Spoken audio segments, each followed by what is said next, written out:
Tráfico de pessoas, né, também a gente pode falar de pessoas que vieram mediante fraude, e aí foram mantidas mediante fraude também no contrato de trabalho. A gente viu na BioID isso, eh, os chineses que foram trazidos para cá, achando que estavam vindo em condições legais, mas na verdade estavam vindo burlando a legislação de imigração, vieram como se fossem especialistas, porque há uma permissão, né, numa das resoluções do Conselho de Imigração para trazer estrangeiro para o Brasil sem registrar e sem pagar o salário no Brasil. É permitido fazer isso se você trouxer como especialista. E tem alguns requisitos, tem que apresentar alguns documentos, tem que ter um currículo, tem que ter algumas especificidades técnicas, que se comprova documentalmente.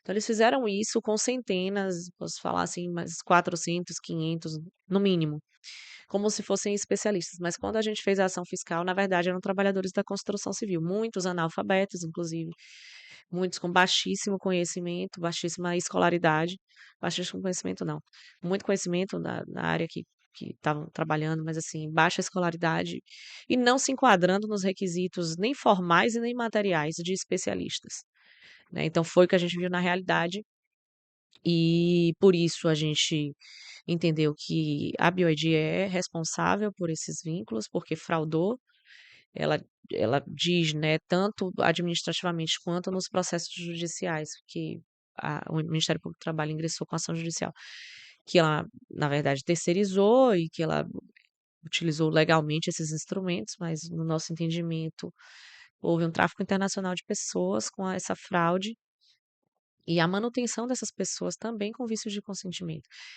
Havia uma retenção de salário, eles tiveram a promessa de salário, inclusive de valores altos, para virem da China para o Brasil, mas na prática eles não recebiam a maior parte desse salário, esse pagamento estava condicionado à finalização do contrato, que seria de 1 ano ou de 2 anos, após o retorno para a China e ainda de forma parcelada.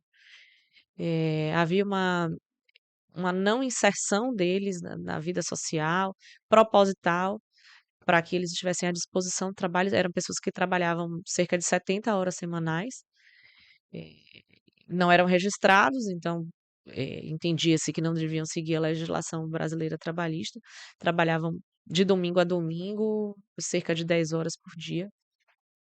Então, esse foi um caso também bem expressivo, um resgate de centenas de trabalhadores que a gente fez e com muita repercussão aí, internacional, né, inclusive, um outro caso da Bahia que chamou a atenção aí, e que se houve tentativa de interferência também nos foi blindado, a gente pôde fazer o nosso trabalho no estado, de forma muito independente, a gente resgatou os trabalhadores retornaram para a China, e a gente emitiu as guias e tudo transcorreu dentro da normalidade.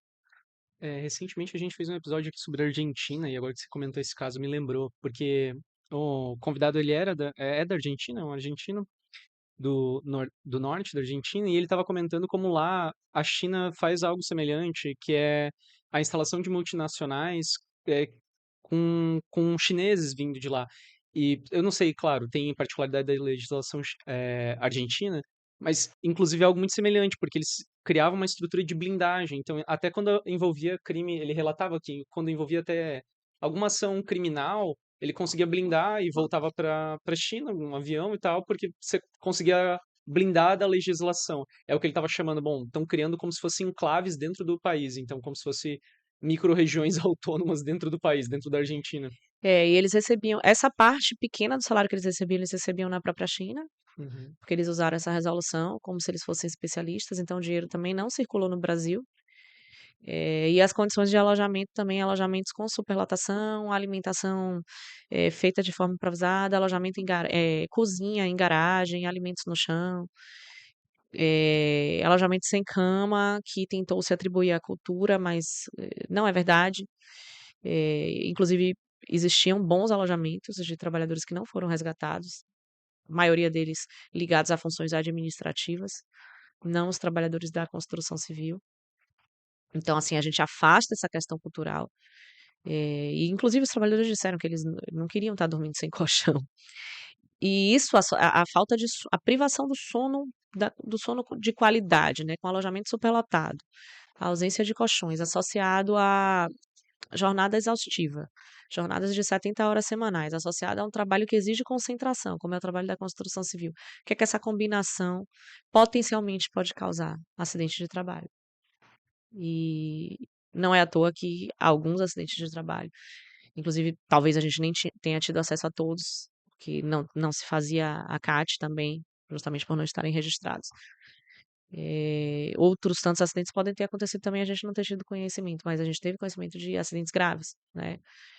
Associado também ao pouco cuidado com a segurança e saúde do trabalhador, Sim, dentro 70 das horas. atividades. 70 horas é 10 horas, se for trabalhar os 7 dias da semana, Isso. 10 horas por dia, para dormir sem colchão e tantas outras formas precárias. A gente Muita gente no alojamento, o que acontece? O sono não é bom, né? Experimenta dormir com 4, 5 pessoas num quarto. Um levanta, vai no banheiro, o outro acorda, sem colchão, né? Vai juntando aí as pecinhas do quebra-cabeça, forma um ambiente de trabalho completamente e a inseguro. construção civil, se não me falha na memória, a Júlia que é engenheira me ajuda, mas eu acho que é um dos setores que mais tem acidente de trabalho, não é? Sim, é Então um setor sensível para a ocorrência de acidentes, né, é uma atividade braçal e que exige concentração, muitas atividades envolvendo máquinas, envolvendo trabalho em altura, tudo isso está bem detalhado nos documentos, né, são documentos públicos, né, o nosso auto de infração, a pessoa solicitando pode ter acesso, o relatório de uhum. fiscalização também, inclusive, setores jornalísticos aí, até internacionais, já tiveram acesso, já publicaram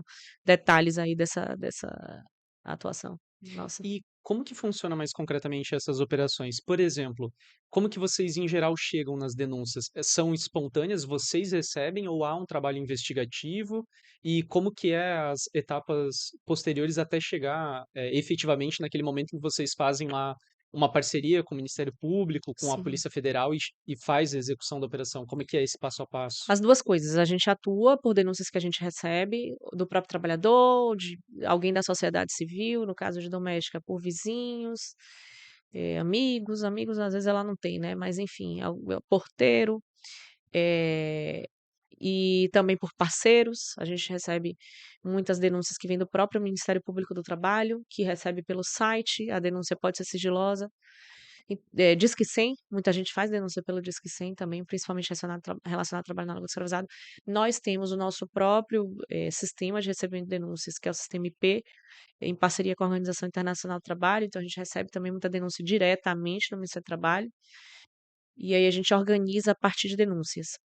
Mas a gente organiza tanto nos estados quanto a coordenação geral, né, em Brasília, a partir de atividades de inteligência de setores que a gente sabe que são sensíveis, de rastreamento que a gente faz porque a gente recebeu algum tipo de indício ou porque a gente sabe que é uma atividade, né, a gente sabe dos movimentos também de trabalhador daqui para lá, a gente tem acesso a diversos sistemas, a gente monitora atividades que adoecem, então todos esses dados a gente também cruza e faz a nossa inteligência. A gente não atua só de forma passiva, digamos assim, só recebendo denúncia. A gente tem também uma atuação ativa, planejada, com base em inteligência, as 2 coisas.